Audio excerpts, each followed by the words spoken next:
Você sabia que pode não conseguir vender ou financiar o seu imóvel se ele não tiver o Habits? Hoje nós vamos te explicar o que é o Habits, quanto custa e como tirar ele sem dor de cabeça. Eu sou Rodrigo, arquiteto aqui da Manitre Arquitetura. Olá, eu sou a Thalita, arquiteta da Manitrê, e como o Rodrigo mencionou, iremos explicar um pouco, falar um pouco aí sobre o que é o Habit. E aqui na nossa empresa, geralmente, quando os clientes nos procuram, é justamente já aos 45 minutos do segundo tempo. Só descobre esse problema de que não tem o Habits na hora que já está vendendo o imóvel, ou quando a família decidiu que quer vender o imóvel, ou até mesmo por conta de alguma fiscalização. É importante ressaltar que o Habits ele tem que trabalhar em conjunto já lá nos primórdios, nos projetos iniciais, quando você vai fazer o projeto, solicitar o alvará de construção, você já tem que fazer tudo isso pensando no Habits, né? Atesta que aquela obra foi construída conforme os projetos apresentados, né? Exatamente, como a Thalita mencionou, só para reforçar, no Distrito Federal, esse é um documento emitido pela CAP, né, pela SEDU. Nos demais localidades do país é emitido pela Prefeitura e ele é a última etapa de uma construção, né? Projetos, alvará de construção, comunicado de conclusão da obra e o Habits, que, só repetindo, como a Thalita disse, corrobora que o que foi construído está seguindo o projeto que foi aprovado. E aí emite então o Habits.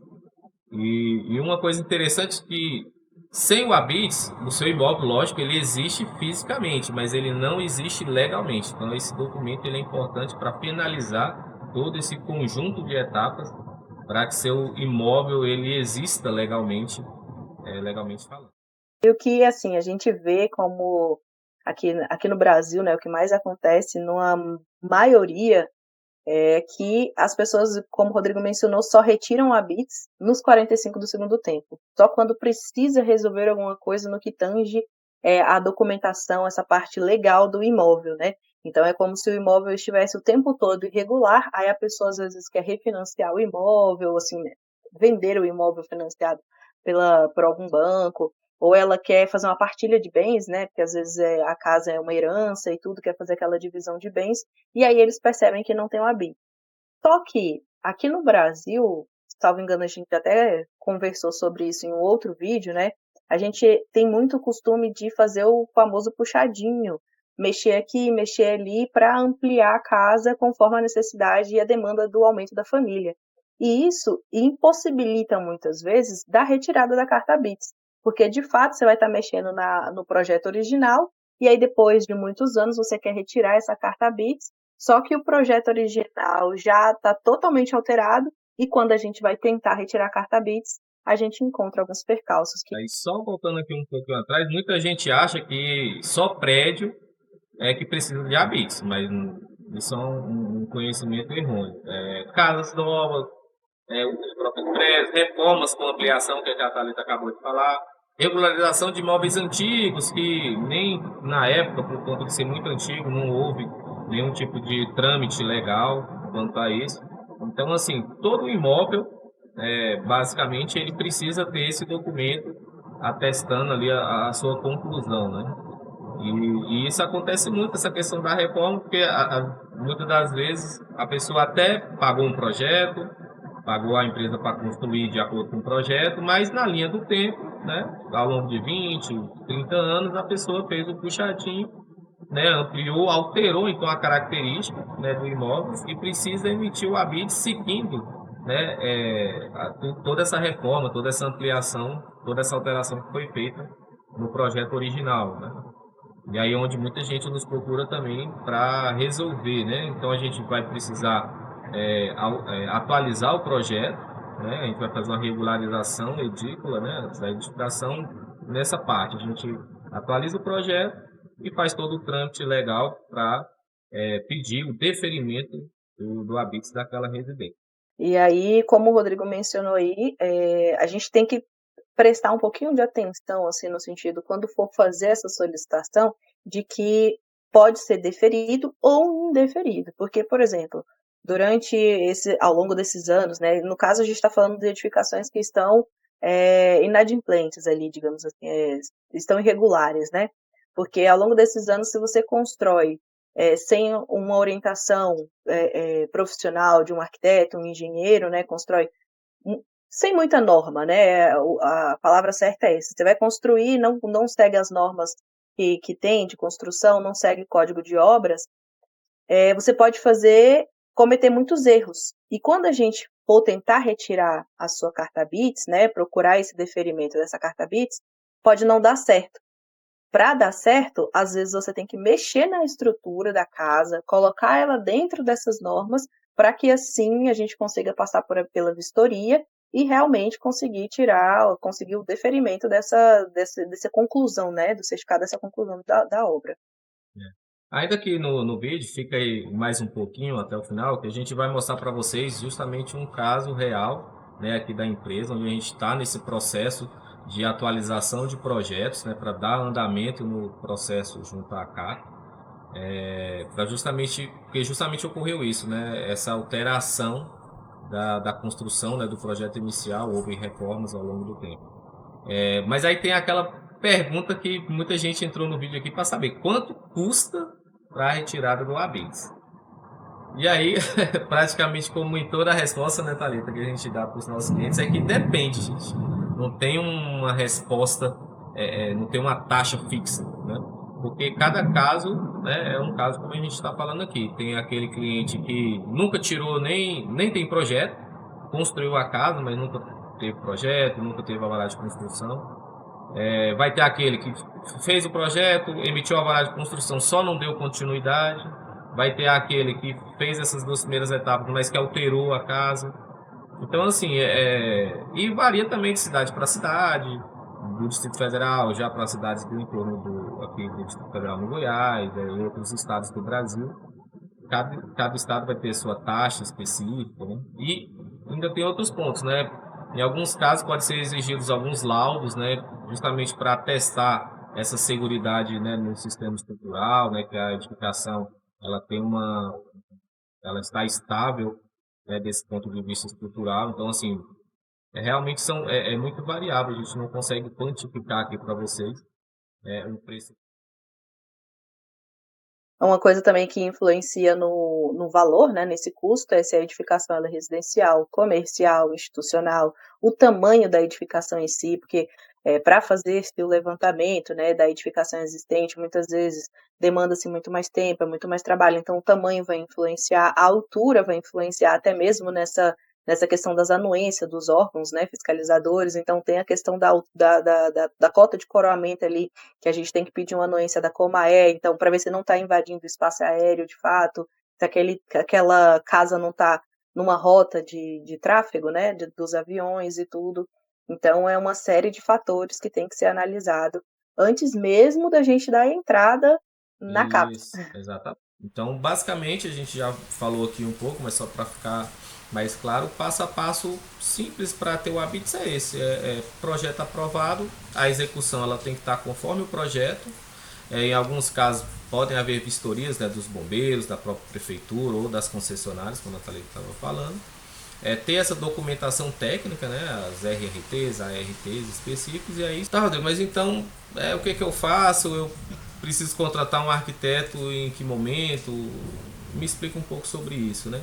Assim, o ideal se você já construiu ou está construindo, o ideal é já procurar um profissional, né? Porque quanto mais cedo você tiver, melhor ainda. Como a gente falou anteriormente, o ideal é que seja o primeiro profissional a ser contratado antes de qualquer tijolo colocado ali na edificação, na construção. Ah, Rodrigo, mas e por quê? Porque olha só, a gente tem um exemplo real de uma pessoa que nos procurou, que ele já tem a edificação construída e não seguiu nenhum desses trâmites. Então hoje a gente vai ter que dar vários passos para trás, realizar diversos trabalhos para a gente chegar no ponto de começar o processo administrativo para emissão da carta de ABITS. Então esse nosso cliente ele vai acabar arcando agora com tudo que seria diluído ao longo do tempo. Se ele fosse seguindo passo a passo tudo certinho, ele meio que condensou todo esse valor justamente agora, né? Porque ele não fez nada anteriormente. E aí, interessante esse ponto que o Rodrigo falou, de ter o mesmo arquiteto ali desde o início até a finalização, que a gente tem uma mentalidade muito enrijecida no sentido de que, minha casa está pronta, já, ou o comércio, né, enfim, a edificação já está pronta, acabou, não preciso mexer com mais nada. Mas não é bem assim. Quando você finaliza, você tem que apresentar o certificado, o comunicado de conclusão da obra e já dar entrada nessa questão do Habits, né? E aí é muito mais tranquilo você fazer dessa forma, porque você vai conseguir atestar a segurança do seu imóvel de forma mais clara e mais objetiva. Você vai conseguir economizar muito mais, porque você falando com o seu arquiteto, que já tem todos os projetos feitos, tanto em PDF quanto em DWG, que é o arquivo que os órgãos, né, que fiscalizam, eles pedem. Você já vai ter todos os trabalhos, os projetos ali feitos, e também vai evitar justamente essa questão do retrabalho, né? Porque se o seu arquiteto inicial já tem todos os projetos, você não vai precisar contratar um outro arquiteto, um outro profissional para fazer todos os projetos de novo, né? Porque o que acontece hoje em dia é isso. Se você fez a sua casa, passou 30 anos, vai retirar o Habits, agora que o sistema está mais moderno, né? Que tem os bancos de dados, né, via internet.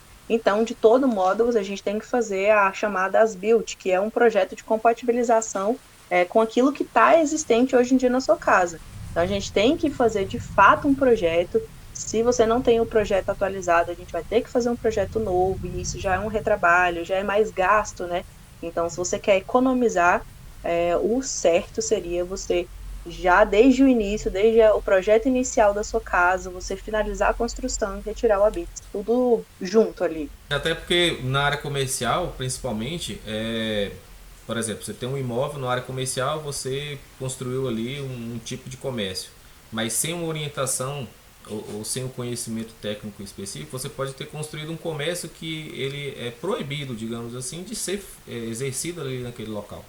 Então, o seu arquiteto, urbanista, ele vai ler vários documentos, plano de diretor local, código de obra, a LUOS, né, que é a Lei de Uso e Ocupação do Solo. Ele vai investigar, fazer toda essa análise de viabilidade para se aquilo pode ser construído, edificado e executado naquele local. Então, pessoal, como a gente tinha falado para vocês mais no início, aqui a gente vai falar para vocês justamente de um caso real onde houve essa modificação, né, de área. Na tela, o que vocês estão vendo aqui é o projeto original, né, da residência. É uma edificação com 3 pavimentos, né, térreo e mais 2 andares. E aqui no desenho, vocês observarem na perspectiva, dá para ver que ali tem a presença de 2 varandas. Porém, nessa timeline, né, nessa linha do tempo, o nosso cliente ele acabou alterando essa fachada, modificando, né, ou ampliando, ocupando essa varanda. Dentro desse contexto que o Rodrigo acabou de comentar aí, dessa questão do lapso temporal, da timeline aí, no sentido do uso da edificação, houve um certo espaço de tempo muito grande, né, entre o cliente ter terminado o projeto, terminado a edificação e ter solicitado a retirada da carta Habits. E aí, durante a edificação da residência dele, e isso vale para todos, a gente não pode, por deliberação nossa, ou às vezes numa conversa ali somente com o mestre de obras, com o pedreiro, modificar o projeto sem antes avisar o arquiteto para ele fazer essas modificações de forma legal e apresentar também para os órgãos. Porque o que acontece? Você às vezes faz, mas é só uma portinha a mais, mas é só um puxadinho, só uma parede de 50 centímetros que modificou. Só que só essa paredezinha vai acarretar todo um retrabalho. Você vai ter que apresentar todo o projeto novamente por causa de só uma porta, só uma parede. A gente só fez o fechamento da varanda, mas só o fechamento da varanda, mesmo que seja em vidro, mesmo que seja de outro material, ele influencia, ele impacta também nessa questão do Habits. Porque nesse exemplo que o Rodrigo está mostrando, é nítido que o impacto visual e até de carga também aconteceu por conta de só um fechamento. Porque antes era um terraço todo descoberto, tinha uma cobertura até a metade desse terraço lá no terceiro pavimento, e eles resolveram colocar o telhado até o final, subir as paredes nas laterais até o final também e fazer um fechamento em vidro, né, como se fosse um grande pano de vidro e uma grande janela. Só que isso influencia diretamente na apresentação do projeto, então na leitura até de projeto. Então a gente tem uma nova configuração de fachada e com isso a gente tem que fazer a atualização do projeto E aí, dependendo da modificação que você vai fazer ali no seu projeto, na sua obra ali na hora, pode não passar nas normas. E aí, se você quiser realmente retirar o Habits, talvez você tenha que voltar atrás ou fazer alguma adequação. Então, assim, é um ponto que merece um pouquinho mais de atenção. Então, pessoal, se você tem alguma dúvida em relação a como retirada da carta Habits, em relação a como organizar a documentação, no caso do projeto As Build, né, tudo está relacionado a esse tema, né, de Habits. Se você tiver alguma dúvida, a gente vai deixar nossos contatos aqui na descrição do vídeo. E aí você pode entrar em contato com a gente, pode nos perguntar, pode nos chamar, a gente vai, principalmente o pessoal aí do DF em torno, né? Fica mais próximo. Mas a gente consegue dar um suporte, uma assessoria bacana para vocês, consegue fazer todos esses trâmites aí. E se esse vídeo te ajudou, tirou alguma dúvida, ou pelo menos te inseriu nesse tema que você deve estar buscando aí para ser resolvido no seu imóvel, deixa aquele like para dar uma força pra gente, se inscreve aí no canal e deixa aí no comentário, o seu imóvel ele já tem o Habits? Valeu pessoal, até mais. Até mais.